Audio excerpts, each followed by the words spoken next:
Welcome.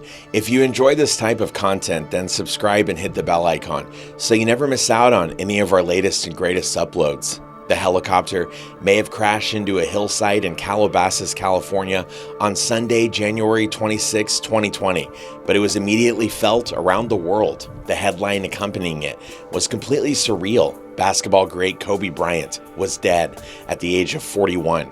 The way Bryant mastered the sport, it seems as if he was invincible. He was a 5-time NBA champion, 18-time All-Star, 2-time NBA Finals MVP, and 2-time Olympic gold medalist to boot. And unlike players who zigzagged around through teams, for all 20 seasons he played and he remained a Los Angeles Laker. In 2006, he scored 81 points in a single game, the second highest in NBA history, even though he retired from the sport in 2016, scoring an impressive 60 points in his final game. He found his way in other realms, most notably winning an Oscar in 2018 for his animated short Dear Basketball. Despite all that greatness, what made Bryant most human was his love for his family, his wife Vanessa, who he married in 2001, and their 4 daughters, Natalia, Gianna, Bianca, and Capri. And ultimately, it was for the love of basketball and his daughter Gianna that he met his untimely end that Sunday morning, on his way to the second day of his daughter's basketball tournament.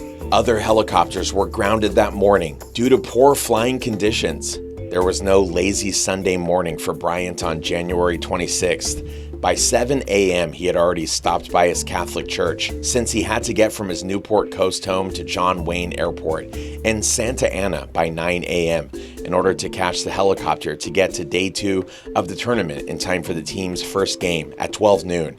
While Bryant had been focused on getting his daughter and her teammates to the game, his private helicopters team had long been preparing for the flight.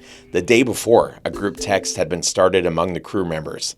Pilot Ara Zobayan and the flight coordinator had been texting about the conditions, and within an hour of departure, the coordinator asked how things looked for the 9 a.m. departure. "Should be okay," Zobayan replied, with the coordinator replying, "I agree," CNN reported of the texts. Other flights that were scheduled to leave that morning had been grounded because the official visibility around the airport was only 4 miles further north. The Los Angeles County Sheriff's Department had grounded their helicopters. Nonetheless, the Sikorsky S-76B took flight, carrying Bryant, his daughter, and 6 other passengers, lifting off at 9:06 a.m. The helicopter fell more than 1,000 feet into a hillside. About 15 minutes into the flight, the helicopter with the registration N72EX went into a holding pattern west of Glendale. It circled for about 10 to 15 minutes, since it couldn't cross from the LA airspace to the part controlled by the Hollywood Burbank Airport. Eventually, the helicopter was given access to go north, tracing Interstate 5 through Burbank and then to the 101 westward. But then, just after 9:40 a.m., it turned southeast.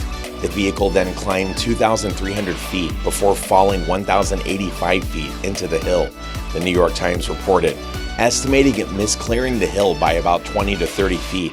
Previously flying at a speed of 184 miles per hour, it fell at more than 4,000 feet per minute, ESPN wrote. The victims died from blunt trauma. Various speculations have been made, but one thing is for sure.